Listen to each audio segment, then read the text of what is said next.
Émilie n'avait jamais été portée pour des lumières scintillantes, des toasts au champagne ou des robes de velours. Mais ce soir-là, elle se tenait au bord de la grande salle de bal, telle une décoration égarée, enveloppée dans une simple robe rose tendre que sa mère lui avait cousue. Ses doigts serraient le pied d'un verre à vin qu'elle n'avait pas touché. La fête n'était pas pour elle, c'était la soirée de Vanessa, après tout. Vanessa, sa demi-sœur aînée, flottait dans la foule telle une reine dans sa robe de soie argentée, la main toujours serrée autour du bras d'Ethan Kingsley, l'héritier milliardaire de la tech dont les fiançailles avec Vanessa faisaient le buzz dans les tabloïds depuis des semaines. Il était grand, bien taillé, avec des yeux d'acier glacé et une bouche qui souriait rarement. Émilie ne l'avait rencontré que 2 fois avant ce soir, et il lui avait à peine adressé la parole, à part un hochement de tête. Elle a toujours l'air de vouloir disparaître, lui avait dit un jour Vanessa en riant et en désignant Émilie du doigt depuis l'autre bout de la pièce. Elle est presque allergique à l'attention. Émilie l'avait entendu. Comme toujours. La fête de ce soir était organisée par le père de Vanessa, un riche homme d'affaires qui considérait depuis longtemps la présence d'Émilie à la maison comme une forme de charité. Elle n'appartenait pas à sa lignée. Juste le souvenir d'une erreur commise par sa femme avant lui. Et maintenant que Vanessa épousait un membre de l'Empire Kingsley, il semblait encore plus évident de savoir laquelle des 2 filles comptait.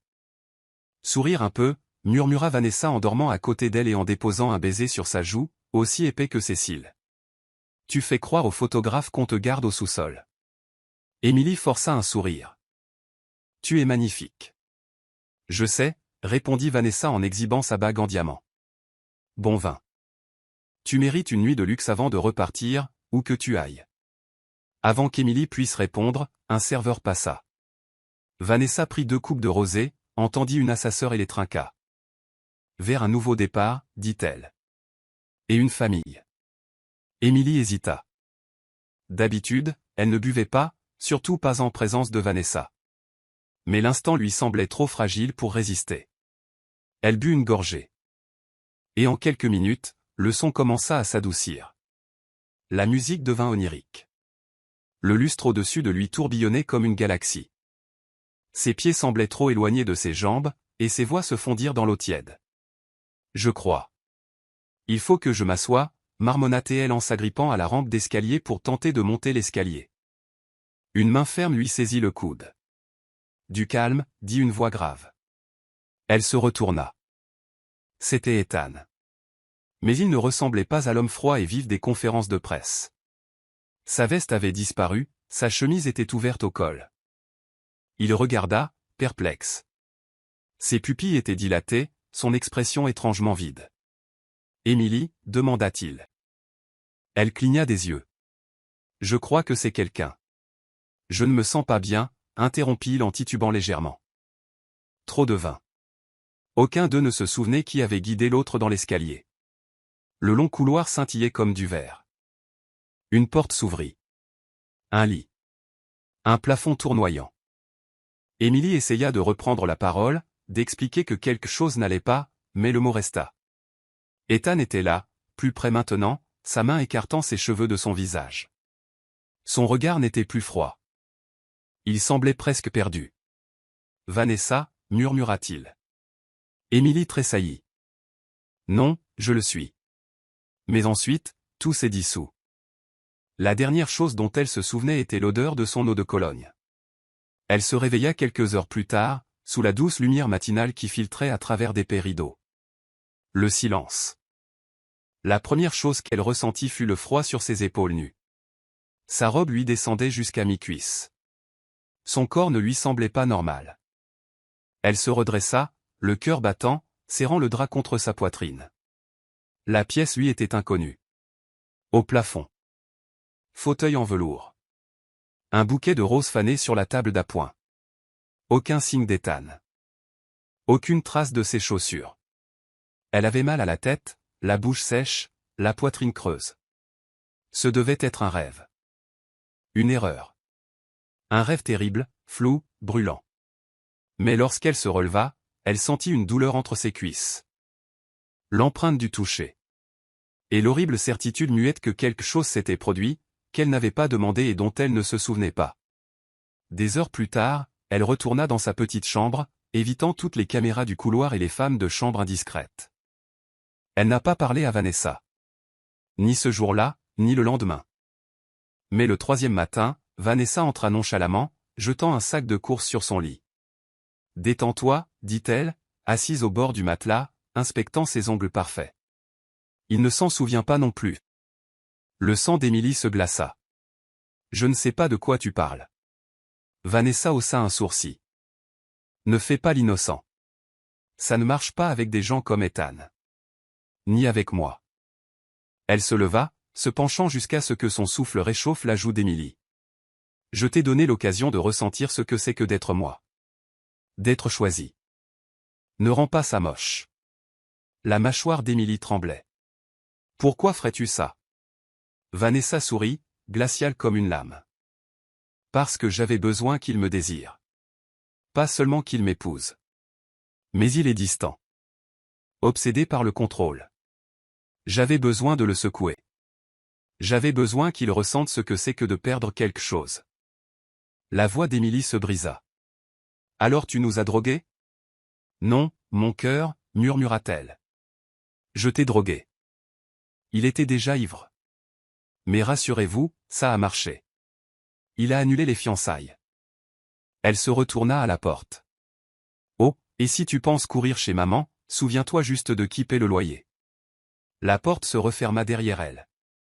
Émilie était figée, les yeux écarquillés, les mains engourdies. Elle avait envie de crier. De pleurer. Pour disparaître. Au lieu de cela, cette nuit-là, elle a préparé un petit sac. Et elle a disparu. 3 ans ont passé. Émilie était devenue une ombre. Plus de réseaux sociaux. Pas de photos. Pas d'appels. Juste un nom sur une liste dans une ville tranquille à 2 heures de route et un travail chez un fleuriste du coin où personne ne posait de questions. Elle est passée du statut de jeune fille en arrière-plan lors des fiançailles d'un milliardaire à celui de femme marchant tête baissée, soucieuse de ne jamais attirer l'attention. Elle habitait au-dessus d'une librairie, dans un immeuble qui sentait le vieux papier et le thé chaud. La propriétaire, une veuve nommée Grace, ne lui a jamais demandé pourquoi Émilie avait emménagé là, avec rien d'autre qu'une petite valise et un regard hanté. Elle lui a simplement proposé une chambre et a dit « Nous méritons tous un endroit où disparaître. » Émilie l'a accepté. Mais elle n'avait pas disparu seule. Au 5e mois de sa nouvelle vie, Émilie a commencé à vomir tous les matins. Au début, elle a mis ça sur le compte du stress. Puis, elle a eu des vertiges. Puis les envies. Dès qu'elle passa devant la boulangerie et fondit en larmes à l'odeur des brioches à la cannelle, elle comprit. Les paroles du médecin étaient douces. Tu es enceinte. Je dirais depuis environ 17 semaines. Émilie restait assise en silence, les mains jointes sur ses genoux. La nuit dont elle ne se souvenait pas avait laissé quelque chose derrière elle. Quelque chose d'innocent. Quelque chose de terrifiant. Une vie qu'elle n'avait pas souhaitée, mais dont elle était désormais responsable. Le père était Ethan Kingsley. Milliardaire. Intouchable. Froid. Et absolument inconscient. Émilie ne lui a jamais rien dit. Elle ne lui a jamais écrit de lettre. Elle n'a jamais décroché le téléphone. Parce que si elle le faisait, elle devrait expliquer ce qu'elle-même ne comprenait pas. Et parce qu'une partie d'elle avait encore peur. De Vanessa. De ce qu'Ethan pourrait faire. De la façon dont son histoire sonnerait si elle était racontée par quelqu'un d'autre. 9 mois plus tard, Noah naissait. Il est venu au monde discrètement, un mardi matin pluvieux, avec une chevelure noire et un front plissé qui a fait rire les infirmières. Il n'a pas beaucoup pleuré. Il a juste regardé autour de lui, comme s'il avait déjà des questions. Émilie le fixa des heures durant dans son berceau d'hôpital. Ce petit garçon parfait qui n'avait rien demandé à faire pour se venger ou commettre des erreurs. « Je ne sais pas comment te protéger, lui murmura-t-elle. Mais je ne les laisserai jamais s'approcher de toi. » Grace l'a aidé à le ramener à la maison. Elle a acheté le berceau, les couches, les livres. La librairie devint un refuge tranquille pour les nuits tardives et les berceuses. Émilie acceptait de petits boulots ici et là, comme fleuriste ou correctrice pour le journal local. Elle ne demandait jamais d'aide. Il n'a jamais regardé en arrière. Et n'a jamais prononcé le nom d'Ethan à voix haute. Quelque part au loin, Ethan Kingsley était parti. Du moins, c'est ce qu'affirmaient les médias. Son mariage avec Vanessa avait été brusquement reporté, puis discrètement annulé. Les tabloïds ont spéculé sur un scandale d'infidélité. Une autre femme. Lutte de pouvoir entre familles. Personne n'a jamais mentionné Emily. C'était un fantôme. Ethan est retourné dans son entreprise, s'est investi pleinement dans son travail et a gagné un nouveau titre dans le monde des affaires, le Code Young King. Il n'avait pas de relations publiques. Il n'a pas commenté la rupture de ses fiançailles. Il a juste assisté à des galas de charité, le regard vide, et a étendu son empire. Ce que personne ne savait, c'est qu'il n'était plus le même depuis cette nuit-là. La nuit où il s'est réveillé dans une chambre d'hôtel, les ongles ensanglantés et le rouge à lèvres sur la poitrine, mais sans aucun souvenir. Il avait été ivre, certes, mais pas à ce point. Et quelque chose, ce matin-là, ne lui a pas semblé normal. Vanessa prétendit qu'elle était venue voir comment il allait et qu'elle l'avait trouvé seul. Qu'il s'était évanoui à cause de l'alcool. Qu'il devait tourner la page et se concentrer sur le mariage. Mais Ethan se souvenait du léger parfum des roses. Et Vanessa ne portait jamais de parfum à la rose. De retour dans la ville tranquille, Noah se tourna vers. Il était brillant. Il pouvait réciter des poèmes et résoudre des énigmes pour enfants de 6 ans. Il adorait les livres, surtout celui du garçon qui construisait un avion en papier assez grand pour s'envoler loin de ses problèmes. Un soir, alors qu'Emily pliait du linge, Noah tira sur sa chemise. « Maman, dit-il, c'est qui mon papa ?» Emily en eut le souffle coupé. Elle s'agenouilla et lui repoussa doucement les cheveux en arrière. « Ton père était quelqu'un que je connaissais depuis longtemps. T'aimais-il » Emily marqua une pause. « Non. Mais je t'aimais suffisamment pour nous deux. » Cela semblait le satisfaire. Pour l'instant. Emily s'était presque faite à l'idée que cette vie tranquille et modeste était tout ce dont elle aurait besoin. Jusqu'à ce qu'un samedi matin, elle emmène Noah à un concours de dessin pour enfants en ville. Il avait peint un coucher de soleil aux traînées rouges, orange et or qui ressemblaient à des flammes. La juge qui s'approchait fut impressionnée. « Quel âge a-t-il » demanda-t-elle. « 3 ans, répondit Emily en époussetant les miettes de sa chemise. Elle remarqua à peine l'élégante pancarte placardée devant le centre communautaire. Ni le groupe d'hommes en costume sombre qui sortirent les premiers. Ce n'est que lorsque la foule se tut qu'elle se retourna et le vit. Ethan Kingsley. Plus âgé maintenant. Plus raffiné. Mais sans équivoque. Il s'est dirigé directement vers le podium pour prononcer un bref discours. Un discours sur l'éducation technologique des jeunes. Parrainage d'entreprise. Action communautaire. Emily serrait fermement la main de Noah. Son cœur battait fort. Elle détourna le visage et remonta la capuche de son pull. Il est temps d'y aller, ma puce. Mais je veux voir qui gagne, protesta Noah. Pas maintenant. Il s'est libéré l'espace d'une seconde. Il courut vers l'avant, là où l'œuvre était exposée. Il se tint fièrement à côté de son tableau. Ethan se retourna. Ses yeux scrutèrent la foule. Puis se fixèrent sur le garçon. Le temps s'arrêta. Car ce qu'Ethan a vu n'était pas seulement un enfant. Il a vu son propre visage. Ses yeux. Cette mâchoire. Cette petite bouche têtue. C'était comme se regarder dans un miroir rétréci à la taille d'un enfant. Noah le regarda en inclinant la tête. « Tu ressembles à ma photo, dit-il. » Ethan cligna des yeux. « Comment t'appelles-tu » Noah. « Et ta mère » Elle est juste là. Emily avait déjà disparu par la sortie latérale, le souffle court, le cœur sur le point d'exploser. Ethan ne pouvait chasser cette image de son esprit. Ses yeux. Cette mâchoire. Ce petit garçon, Noah, ne ressemblait pas seulement à Ethan, c'était Ethan en miniature. Les mêmes cils épais, la même courbure au bord de son sourire. Et quand il avait dit « Tu ressembles à ma photo », quelque chose en Ethan s'était fissuré. Pas brisé. Ouverte. 2 jours s'étaient écoulés depuis l'événement artistique. 2 nuits blanches et silencieuses, remplies de photos, d'appels à des détectives privés et d'un inconnu qu'il ne parvenait pas à nommer. L'enfant avait disparu avec la femme avant même qu'Ethan ait pu atteindre la sortie. Le seul détail qu'il parvint à retenir fut une aquarelle et un prénom, Noah.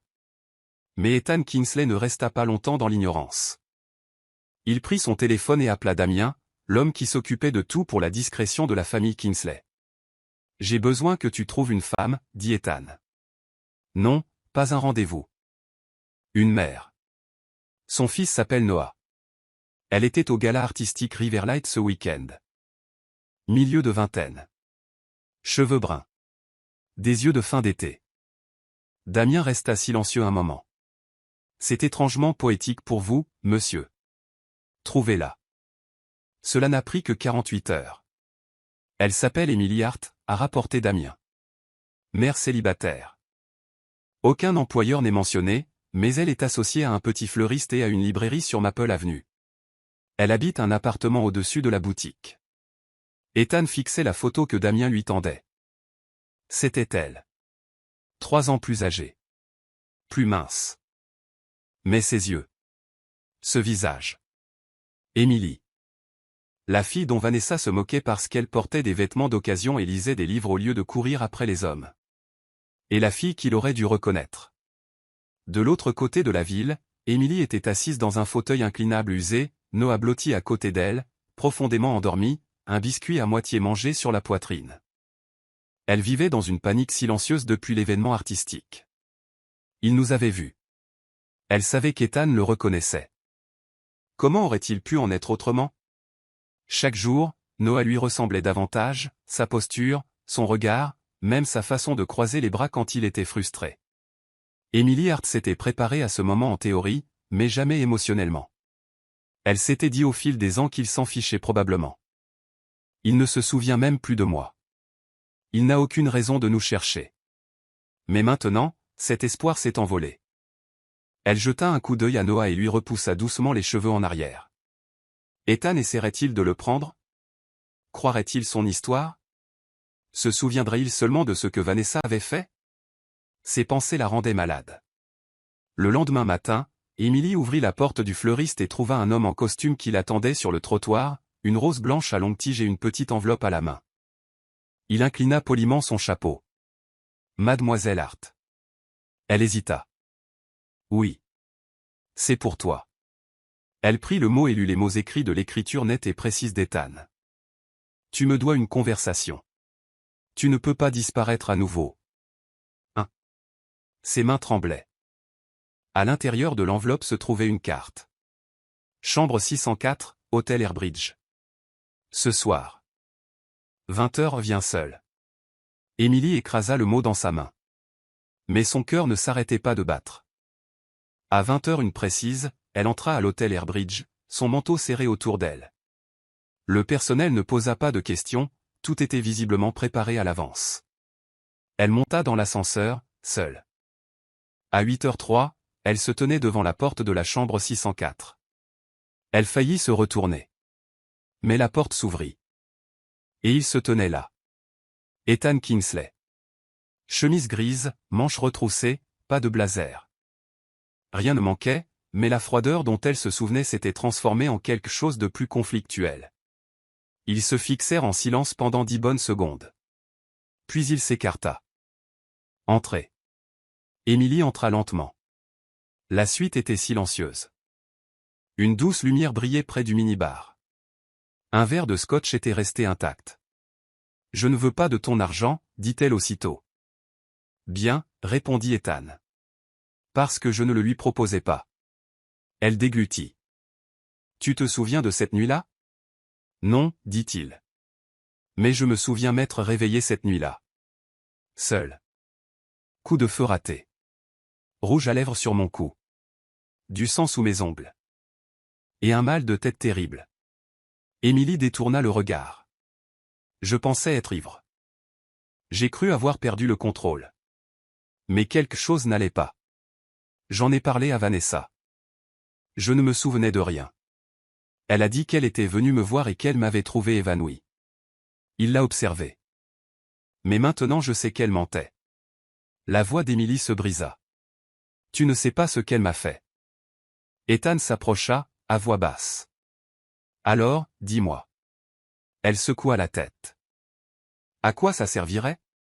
Tu es une Kingsley. Elle était ta fiancée.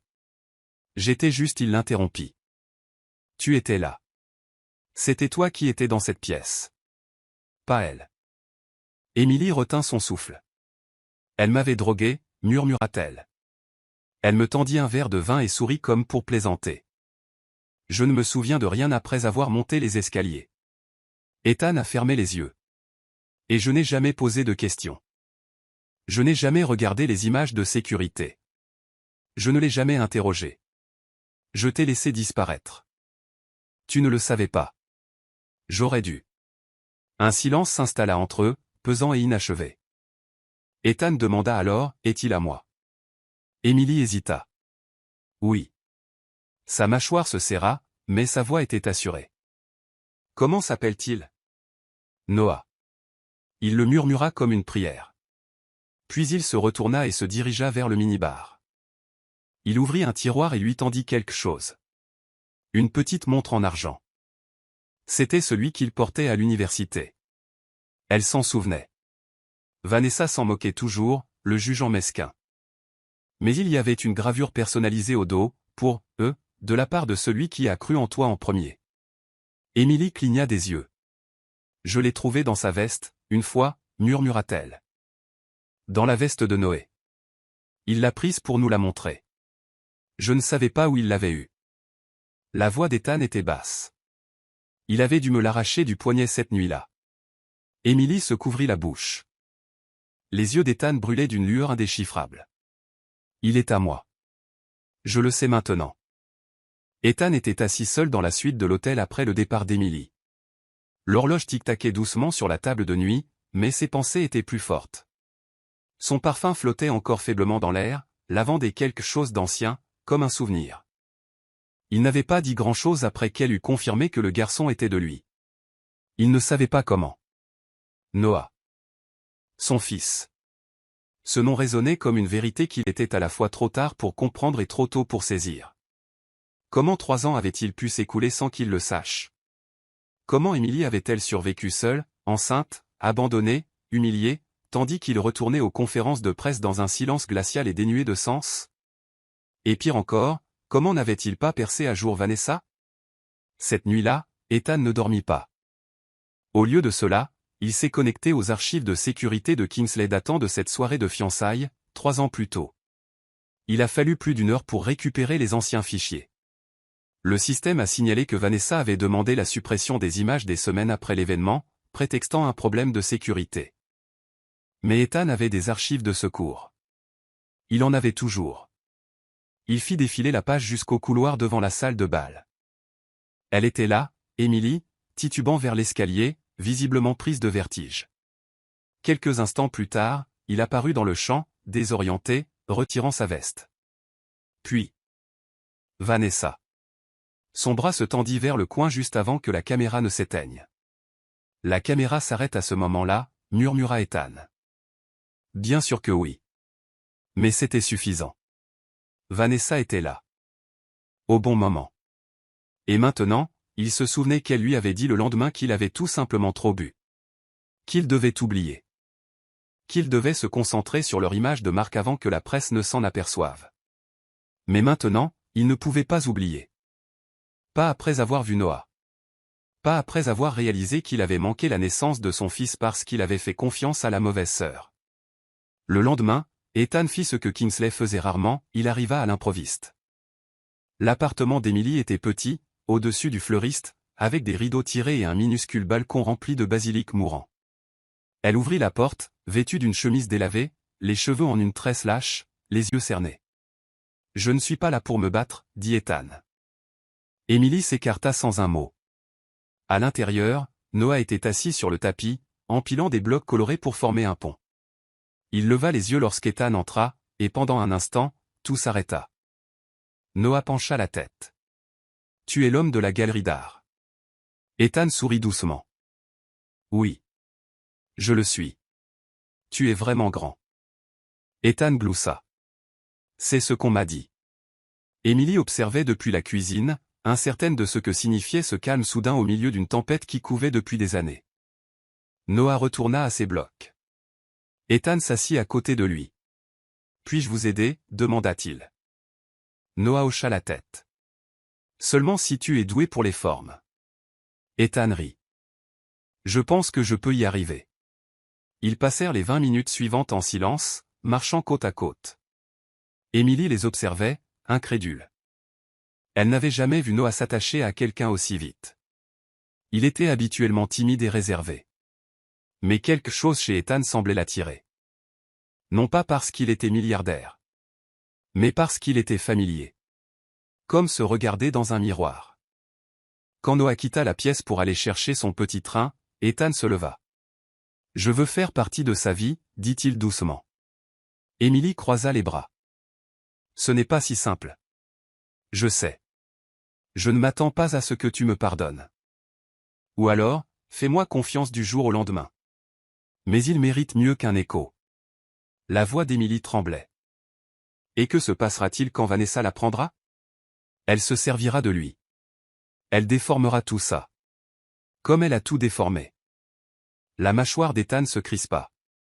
Elle n'en aurait pas l'occasion. Cet après-midi-là, Ethan retourna aux pentouses de Kingsley. Vanessa attendait déjà, affalée sur le canapé en cuir blanc, un verre de vin dans une main et son téléphone dans l'autre. « On dirait que tu n'as pas dormi, » dit-elle doucement. « Moi, je n'ai pas dormi. » Elle fit la moue. Pauvre bébé. Ethan s'assit en face d'elle. « J'ai vu Émilie. Le verre de vin m'a figé. Elle est vivante. » Vanessa rit. « Que fait-elle maintenant? » Elle gère une station-service. Elle a un fils. Vanessa cligna des yeux. Lentement. « Eh bien, c'est riche. Il est à moi. » Vanessa n'a pas bronché. « Je vois. » Et que veut Émilie? Une pension alimentaire. Une histoire à pleurer. Une place à la table. Elle ne veut rien. Vanessa leva les yeux au ciel. S'il te plaît. Les filles comme elle jouent toujours les martyrs. Elle t'a probablement attiré. Ethan se leva brusquement. Arrête. Sa voix était glaciale. Je sais ce que tu as fait. J'ai trouvé les images de sauvegarde. Je t'ai vu près de la cage d'escalier. Tu as supprimé la caméra du couloir. L'expression de Vanessa ne changea pas, mais ses doigts se crispèrent légèrement sur le pied de son verre. Et alors? Ethan s'avança, imposant maintenant. Tu l'avais drogué. Apparemment. Tu m'as drogué. Vanessa se leva également, posant soigneusement son verre de vin. J'ai fait ce que j'avais à faire, Ethan. Tu t'éloignais. Tu étais toujours froid, distrait. J'avais besoin que tu ressentes quelque chose. Alors tu as sacrifié ta propre sœur. Elle était déjà oubliée. Vanessa s'est exclamée. Elle n'était rien. Toujours silencieuse, toujours en retrait, toujours à me juger avec ce regard stupide et bienveillant. Elle ne savait même pas comment riposter. La voix d'Ethan se brisa de fureur. Elle n'avait pas à le faire. Parce qu'elle était meilleure que toi. Meilleure que moi. Le sourire de Vanessa s'éclaira. Elle est faible. Non, dit Ethan. Elle t'a survécu. Il se dirigea vers la porte. Vanessa l'appela. Si tu penses pouvoir prendre ce salaud et jouer au père maintenant, bonne chance. Tu vas détruire toute ta réputation. Ethan se retourna, allez, finale. Alors laisse-la brûler. Émilie n'ouvrit pas la porte quand Ethan frappa la première fois. Ni la deuxième. Au troisième coup, elle cria à travers le bois, Noah dort. Je ne suis pas là pour te faire peur, répondit doucement Ethan. Mais j'ai besoin de parler. Maintenant. Un silence. Puis la porte s'ouvrit avec un bruit sec. Il se tenait sur le seuil, les mains le long du corps, pas en costume pour une fois, juste un jean et un pull foncé, ressemblant plus à un homme qu'à une marque. Émilie s'écarta sans un mot. Elles s'assirent aux extrémités opposées du petit salon, la lueur d'un lampadaire projetant une douce lumière dorée sur l'espace. Sur la table se trouvait un puzzle à moitié terminé. Il manquait une pièce. Qu'en sais-tu? Demanda Émilie en premier. Ethan baissa les yeux, puis releva la tête. Je sais que Vanessa nous a menti à tous les deux. Je sais qu'elle t'a drogué cette nuit-là. Je sais qu'elle a effacé les images du couloir. Et je sais que ce qui t'est arrivé n'était pas un accident. Émilie serra les dents. Je me suis réveillé dans un lit que je ne connaissais pas, endolori, honteux, à moitié vêtu et seul. Et puis ma sœur est entrée dans ma chambre comme si de rien n'était. Elle a dit que tu ne t'en souvenais pas non plus. Moi non plus, a admis Ethan. Pas jusqu'à maintenant. Pas complètement. Mais je me souviens avoir eu l'impression qu'on m'avait volé quelque chose. Émilie rit amèrement. On m'a volé quelque chose, Ethan. Ma dignité. Ma famille. Mon avenir. Vanessa a tout pris. Ethan n'a pas protesté. Il est resté assis là, laissant sa douleur s'exprimer. Elle n'a même pas bronché quand je l'ai confrontée, a-t-il finalement dit. Elle l'a admis. Elle t'a traité de faible. Elle a dit que tu ne savais pas te défendre. Émilie ricana. Bien sûr qu'elle l'avait fait. Elle gagne toujours en convainquant les autres que je suis jetable. Eh bien, elle a mal calculé cette fois, dit-il d'une voix plus aiguë. Parce que maintenant je sais. Je sais tout. Et je ne me tais plus. Émilie l'observa. Tu me crois vraiment?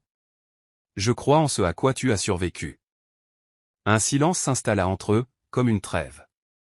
Puis elle demanda, presque effrayée, pourquoi maintenant? Ethan se pencha. Parce que j'avais regardé mon fils dans les yeux et j'avais vu toutes les réponses qui m'avaient manqué ces 3 dernières années. Le lendemain matin, les tabloïds titraient « Vanessa Lane et Ethan Kingsley, fiançailles définitivement rompues ». Vanessa n'a pas répondu aux appels. Mais son équipe de relations publiques s'est démenée pour présenter l'histoire comme amicale et mature. Elle est restée cachée dans sa suite en attique, sirotant du vin et brûlant de vieilles photos comme des trophées de guerre. Jusqu'à ce qu'on frappe à sa porte. Elle l'ouvrit et trouva Ethan, et son expression n'était pas froide cette fois. C'était fait. Tu as eu ton dernier mensonge, dit-il en la croisant et en entrant dans l'appartement. Vanessa croisa les bras. Tu es venu jusqu'ici pour m'accuser encore une fois? Non, dit-il. Je suis venu te dire que c'est fini. Pour de vrai, cette fois. Elle leva les yeux au ciel. C'est toujours fini, chérie. Tu arrives juste en retard. Ethan se retourna lentement. Je suis aussi venu te rendre ça. Il sortit quelque chose de la poche de son manteau. Une clé USB. Vanessa hésita. Des images de sécurité du serveur de sauvegarde, dit Ethan. On vous voit planer près de la cage d'escalier. Juste avant que la caméra ne s'éteigne. Pratique, non? La voix de Vanessa se durcit. Cette vidéo a été supprimée. Pas assez bien, rétorqua Ethan. Et ne vous inquiétez pas, il a déjà été envoyé à mon équipe juridique, à un journaliste et à 2 membres du conseil d'administration. Au cas où il m'arriverait quelque chose. Elle recula, soudain pâle. Tu ne le ferais pas. Je ne joue plus à ton jeu. Le visage de Vanessa se déforma. Tu fais ça pour elle. Pour cette fille. Ethan se dirigea vers la porte. Je fais ça pour Noah. Vanessa fit une moue. Voilà ce que c'est.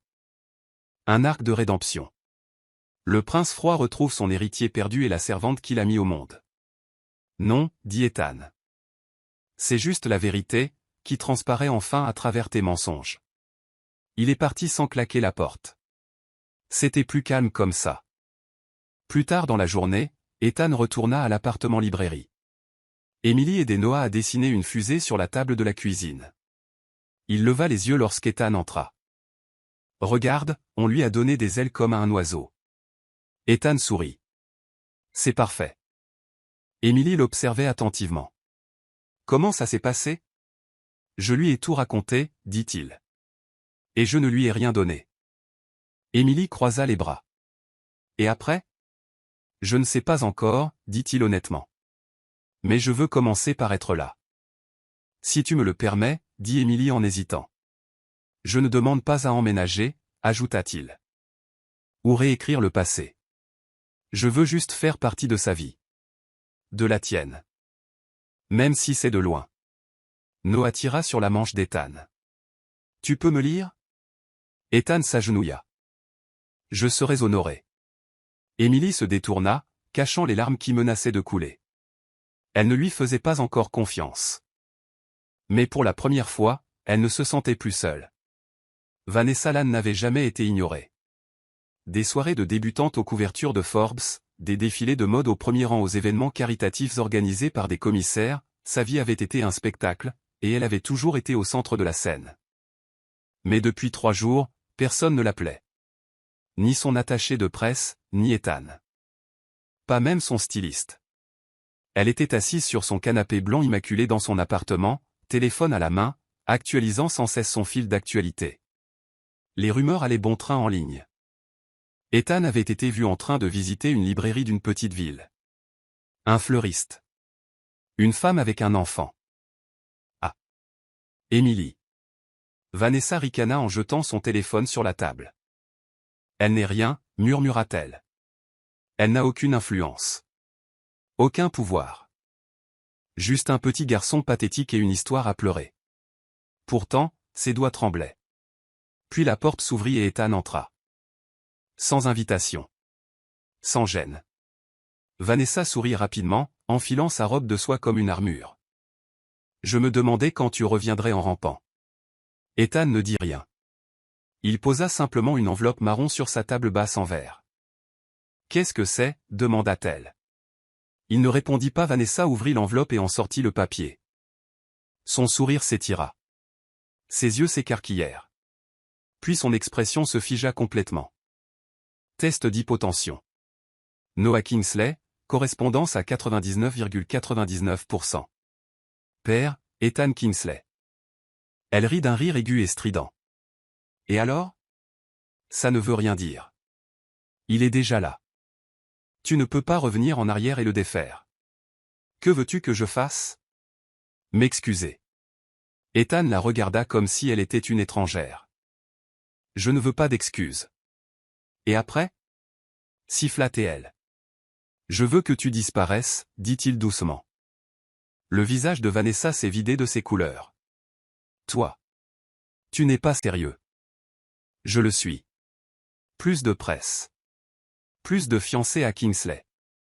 Plus de discussions sur l'héritage. Plus d'influence. Tu crois pouvoir m'effacer comme si j'étais une faute de frappe, rétorqua-t-elle. Tu n'as jamais été incluse dans cette histoire, répondit-il. Tu t'es imposée à une page qui ne t'appartenait pas. Elle posa un papier de paternité sur la table. C'était-elle l'erreur ? On voulait juste que ça paraisse noble. Le milliardaire froid tombe amoureux de la pauvre servante. Quelle poésie ! La voix d'Ethan s'assombrit. Ce n'est pas une question d'amour. Oh, s'il te plaît. C'est à propos de Noah, s'exclama-t-il. Et de l'enfer que tu as fait vivre à sa mère. Tu n'as pas seulement menti. Tu as réécrit la vie des gens. Vanessa s'est moquée. Et qu'est-ce que tu vas faire ? Dire au monde que tu as engendré un enfant d'une aventure d'un soir sous l'emprise de la drogue. Je n'ai rien à leur dire, dit-il froidement. Tu l'as déjà fait. Il lui tendit son téléphone. Son visage se décomposa. Vérifie tes brouillons, dit Ethan, les lèvres étirées en un sourire sinistre. Tu as envoyé un texto à ton avocat hier soir, tapé dans un nuage de vin. Tes aveux et tout. Je me les fais suivre. Et maintenant ? Il ouvrit la porte d'entrée. Tu peux vivre en sachant que je possède ta vérité. Il sortit. Au revoir, Vanessa. Elle hurla et jeta le verre de vin. Il se brisa contre la porte alors qu'il était déjà parti. Cette nuit-là, un orage s'abattit sur la ville. Des éclairs fendirent l'horizon et le nom Kingsley commença à faire le buzz sur les réseaux sociaux. Un rapport de paternité avait fuité. Sous un faux compte, une bombe ADN a explosé dans le monde comme une grenade. Le milliardaire Ethan Kingsley a été confirmé comme père d'un enfant secret, mais des sources affirment que l'information a été cachée pendant 3 ans. La nouvelle a fait un tabac. Des millions de clics. Des milliers de commentaires. Certains l'ont félicité, d'autres ont revendiqué son fils. Respect. D'autres se demandaient, avait-il été piégé ? Qui était la mère ? Et certains creusaient plus profondément, Vanessa Lane était-elle impliquée dans une dissimulation ? Emily ne lut rien. Elle s'assit au bord de son lit, serrant contre elle le rapport qu'Ethan lui avait remis. Il ne lui avait pas demandé la permission de révéler son histoire. Mais il avait finalement choisi la vérité. Pendant ce temps, dans une salle de réunion en marbre du centre-ville, Ethan se tenait devant une douzaine de membres du conseil d'administration et d'actionnaires. Tous les regards étaient braqués sur lui. On s'attendait à ce qu'il soit secoué. Sur la défensive. Au lieu de cela, il avait l'air calme. J'ai un fils, dit-il simplement. Il s'appelle Noé. Et je ne le cacherai pas. Ni pour vos actionnaires, ni pour le confort de vos pères. L'un des hommes les plus âgés s'éclaircit la gorge. Ethan, ça complique les choses. Je m'en fiche, dit Ethan. Si vous pensez que la paternité affaiblit mon leadership, démissionnez. Mais je ne mentirai plus. Une femme plus jeune a pris la parole. Est-il vrai que Vanessa Lane a drogué la mère? La mâchoire d'Ethan se contracta. Oui. Un silence stupéfait s'ensuivit. Alors tu as notre soutien, dit-elle doucement. Ethan expira. De l'autre côté de la ville, Vanessa s'enferma dans son appartement. Les journalistes se sont rassemblés devant son portail. Son équipe de direction l'a lâché. Ses soutiens sociaux ont disparu du jour au lendemain. Mais Emily, enfin, était en paix. Pour la première fois, elle accompagna Noah à l'école maternelle sans lunettes de soleil ni honte. Les mères murmuraient, mais elle souriait maintenant avec bienveillance. L'un d'eux a même dit qu'il ressemblait comme deux gouttes d'eau à son père. Emily n'a pas répondu. Elle a juste embrassé son fils sur le front et a murmuré, « Tu n'as rien à voir avec ceux qui ont essayé de nous enterrer. » Emily fixait le petit pendentif en or dans sa main, une pièce de puzzle, lisse et simple, sans inscription. Exactement comme celle qui manquait à la parure préférée de Noah. Elle le retourna, les doigts tremblants. « Ce n'est qu'un cadeau, dit Ethan depuis la porte. J'ai pensé qu'il apprécierait. » Emily resta silencieuse. Elle ne pouvait pas.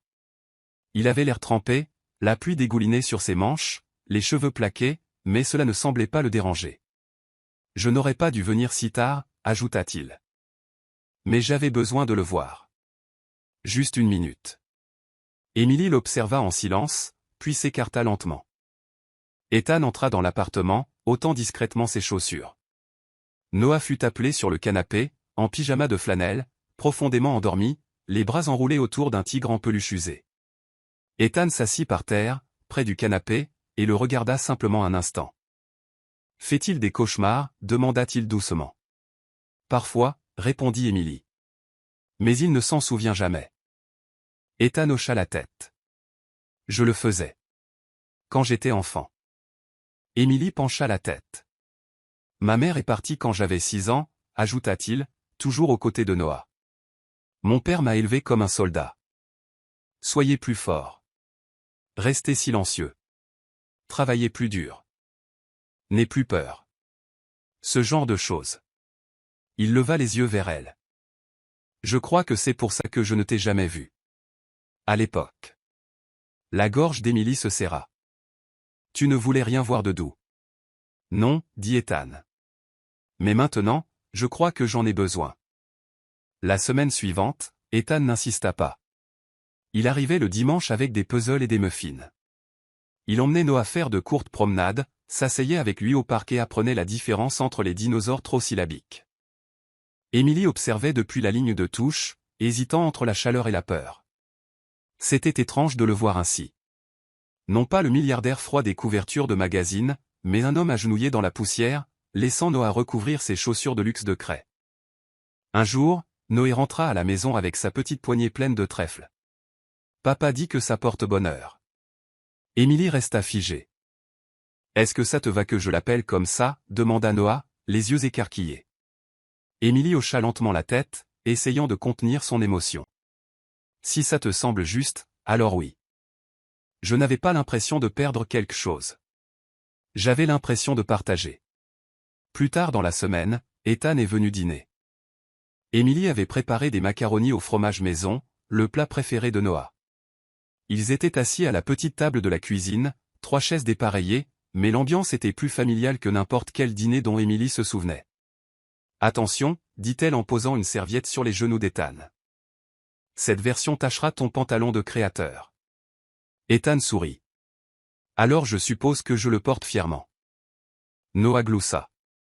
Maman dit toujours que la nourriture est synonyme d'amour. J'y crois, dit Ethan en levant sa cuillère.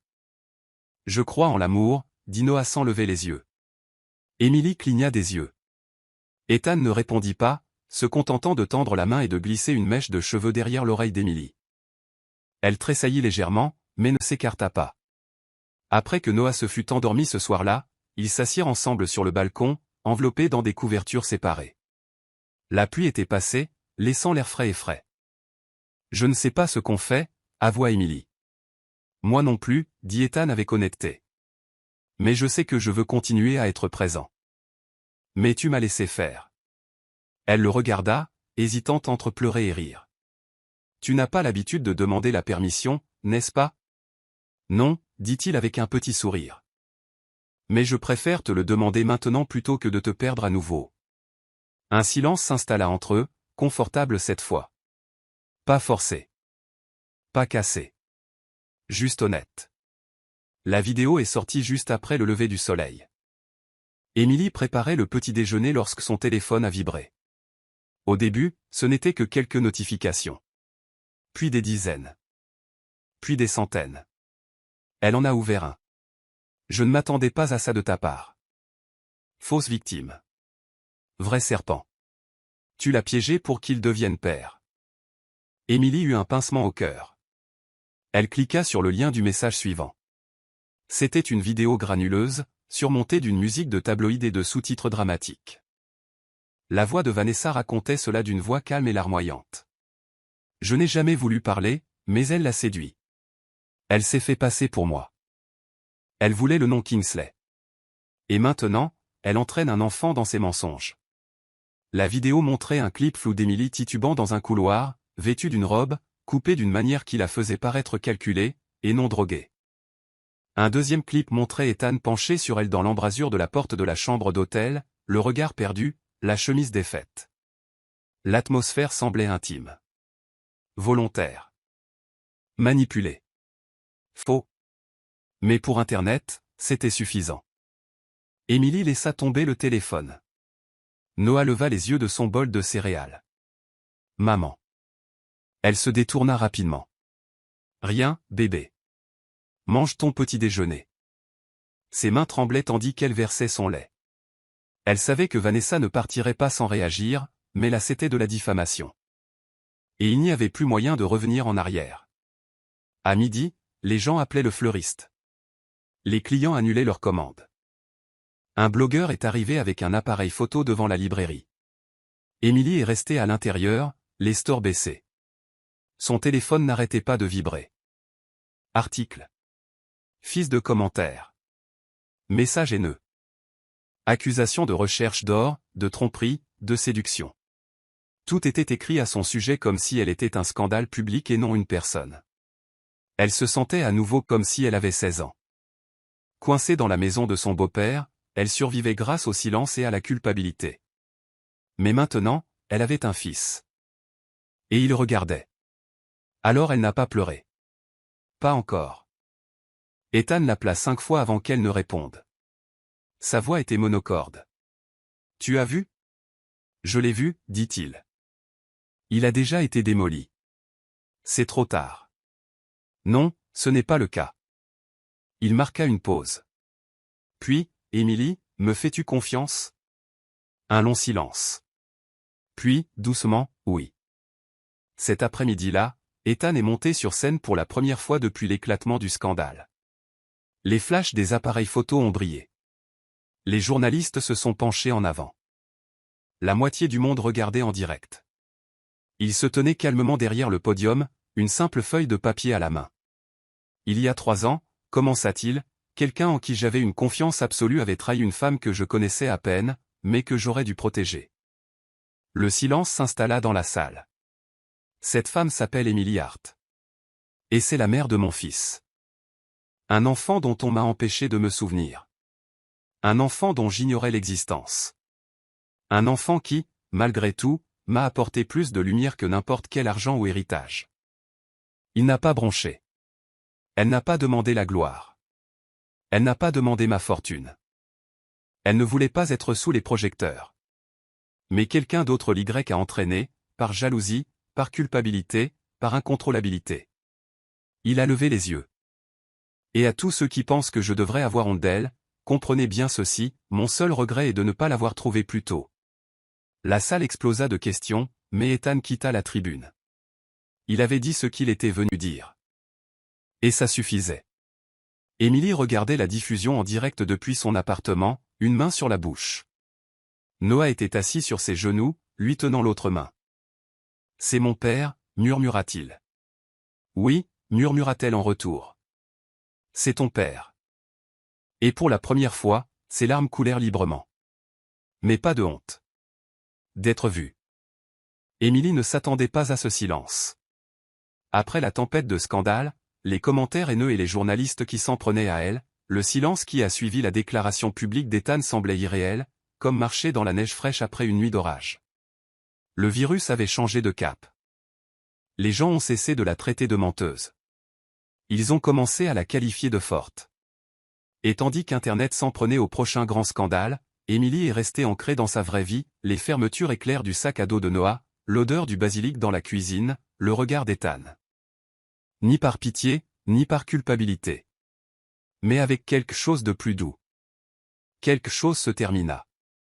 Une semaine après la conférence de presse, Ethan frappa à sa porte alors que Noah finissait son sandwich à la confiture. Emily ouvrit et le trouva tenant un plateau contenant 2 cafés et un sac en papier Kraft. « Offrande de paix », dit-il. « Il y a du pain aux bananes ici. Du vrai. Pas le genre de café triste. » Elle a giflé. De la corruption avec des tasses. Intelligent. Noah courut vers la porte, le visage illuminé. « Papa. Tu as apporté celui aux pépites de chocolat ?» Ethan s'agenouilla.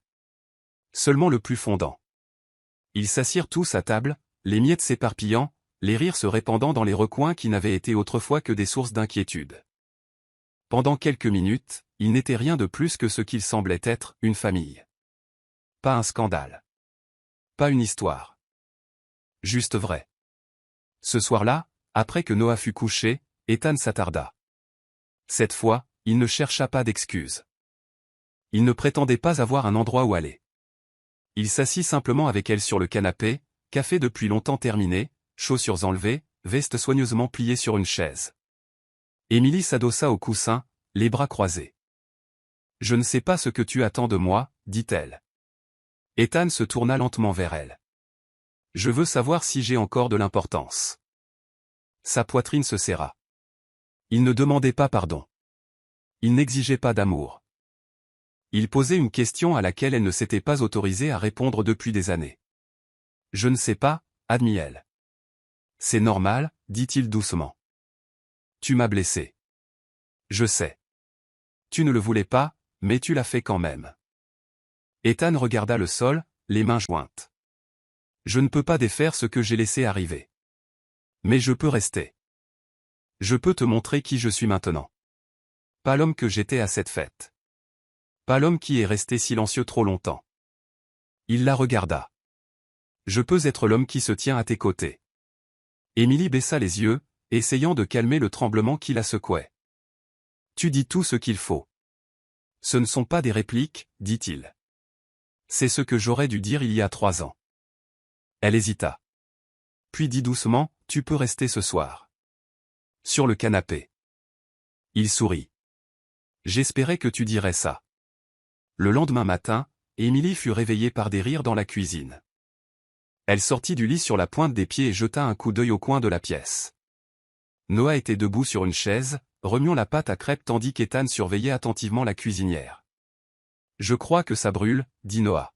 « Ça s'appelle la caramélisation, » répondit Ethan en retournant une crêpe très douteuse avec une assurance exagérée. Emily rit. Les 2 garçons levèrent les yeux, souriant comme des enfants. « C'est ce qu'on appelle le petit déjeuner, le taquina-t-elle. »« Et, j'essaie, » dit Ethan. « Je maîtrise les finances, l'immobilier et la gestion de crise. » Des crêpes. Elle y travaille encore. Elle s'approcha, embrassa Noah sur la tête, puis, hésitant une seconde, toucha doucement le bras d'Ethan. « Merci d'être resté. » Son sourire s'adoucit.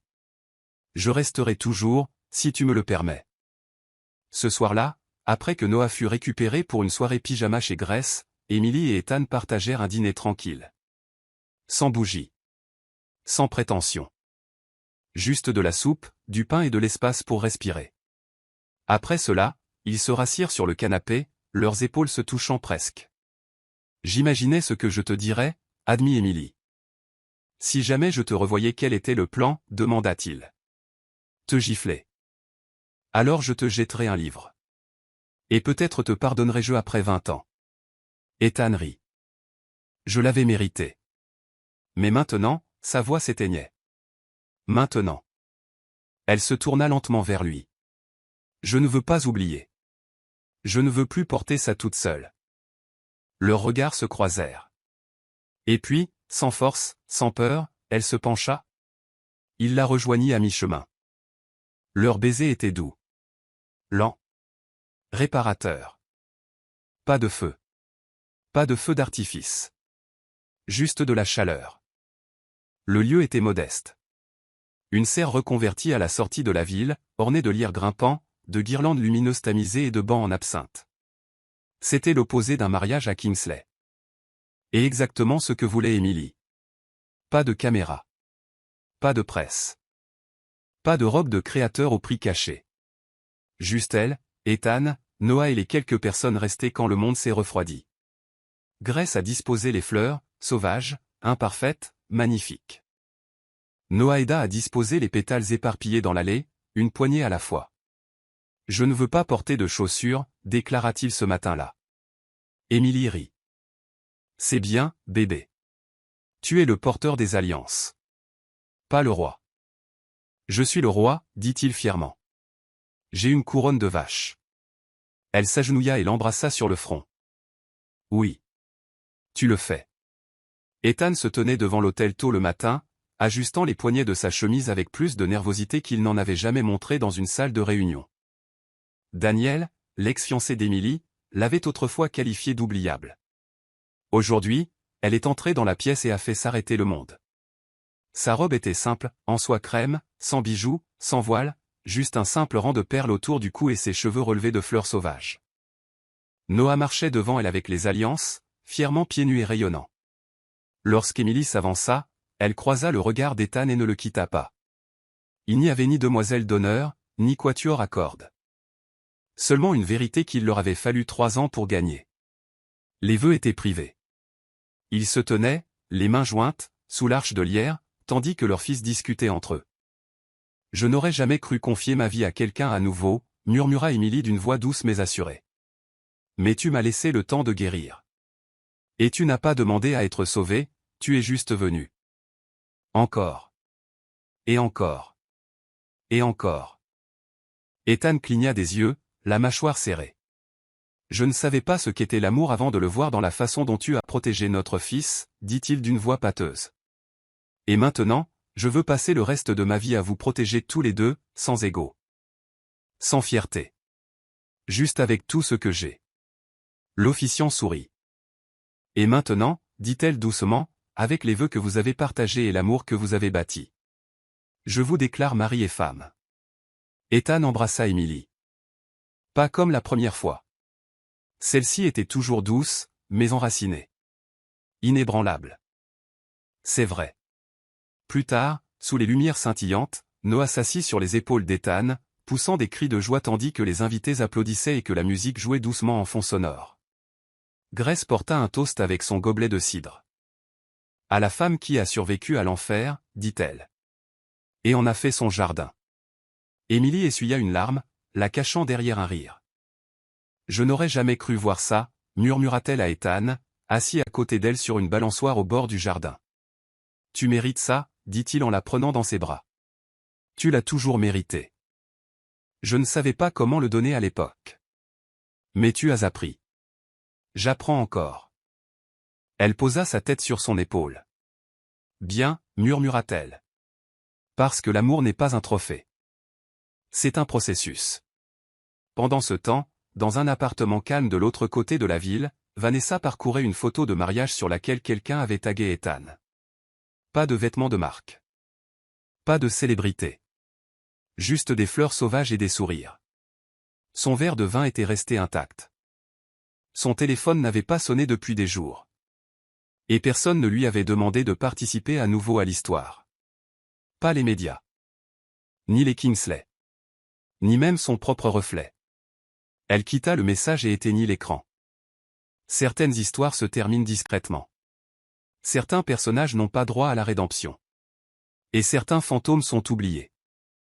De retour au mariage, Emily dansait pieds nus avec Noah, les rires résonnant à travers les parois vitrées. Ethan les observait de loin. Il avait tout ce qu'il n'avait jamais demandé, et tout ce dont il ignorait avoir besoin. Un fils obstiné. Une femme au courage capable de réécrire des histoires entières. Et une chance. Une trahison réelle, brute, improbable. Certaines trahisons vous déchirent. D'autres vous forcent à reconstruire plus fort. Emily n'a jamais été la femme la plus bruyante de la pièce. Mais lorsque le silence s'est retourné contre elle, elle a choisi de ne pas crier, mais de survivre.